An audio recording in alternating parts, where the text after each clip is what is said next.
I'm Kara Moore at day 3 of the 2024 ATD Conference and Expo. The learning continues and festivities will go into the night. Day 3 began with another high-profile speaker, #1 New York Times best-selling author Daniel Pink. His message focused on productivity, avoiding burnout, and the biggest motivator on the job, progress. Next in the world of talent development? What's next in this crazy, whacked out world that we're in? And you talk a lot about your past self and future self in your book, The Power of Regret. Why is it important to acknowledge that along with the present? Oh, because at some point, here's the thing, you're going to meet your future self. Your future self is out there, and so thinking about your future self, we don't always have a great picture of our future self, but thinking in terms of the kind of person we want to be or the person we will be 5 years from now, 10 years from now, can actually help us make better decisions in the moment. How do you avoid burnout? That's on the minds of a lot of people. Oh, absolutely, absolutely. What we know is that the highest performers are conscious and intentional about taking breaks. We know that breaks where you're in motion, moving around, are better than breaks where you're stationary. We know that breaks with other people are actually more restorative than breaks on your own. We know that breaks outside are better than breaks inside. And so what this suggests is that I truly think it would be transformative for American productivity and even American happiness if every afternoon people took a 15-minute walk break outside with someone they like, leaving their phone behind. I love the to-don't list. I realize that I try to set some things aside, but to actually physically write it down, I think that's really powerful, and I think that's the first thing that I'm going to actually implement this week. Well, one of the things that particularly stood out to me was this concept of subtracting rather than adding. I think we're all feeling very overwhelmed. When we look at our strategies, we can think about what's making a difference that we'll keep and what's not making such a big difference. Sometimes I do feel like, oh, maybe I shouldn't, but then I'm like, no, I'm going to take a break. I'm going to go outside, and sometimes I don't do anything because I work at home.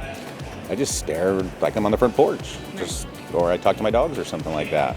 And now for the question of the day, as we asked some of the thousands of professionals with a wealth of experience, what's one strategy you've implemented to develop leadership talent in your organization, and what impact has it had? Just kind of changing the idea of performance a little bit. Instead of picking people apart for what they do poorly, leaning into what they do really, really well. And it's really kind of uplifted morale, it's uplifted kind of the whole way we look about leadership development. So we have empowered every single one of the team to behave like a leader.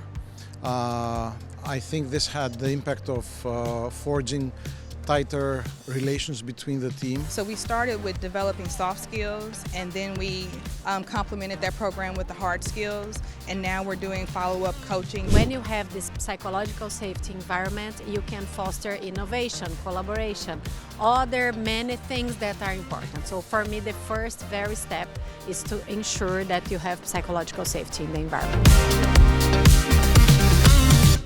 New Orleans is known for its flavor, and that's what was showcased here in the Taste of New Orleans. ATD24, having a great time. Industry expert Esther Jackson explained how to use data more effectively when presenting new ideas to C-suite leaders. They have this big picture. Have you adjusted your lens so it's not solely focused on the L&D work that your team has done, your L&D solution being accepted? Have you taken time to say, this idea, how does it address what keeps them up at night? How does it address their pain points? How does it address their big picture? Authors signed books and shared ideas. So my book is called The Modern Learning Ecosystem, and the idea is that we need to evolve learning and development beyond what we would refer to as traditional practices. So what we think about as course-based learning or classroom-based learning. And it's less about learning and development making the shift, and it's more about how do we influence others within our organizations to expand their mindset in terms of what learning at work can be, which will allow us as L&D to take advantage of more practices like shared knowledge, performance support, coaching, and reinforcement to help make learning and development part of everyone's day and everyone's job, not something that's seen as a disruption to people doing their jobs by our operational partners. And leaning on each other for a community conversation about business development for consultants and freelancers. Really, our mission is evolution. We try to help individuals evolve, we try to help organizations evolve through learning.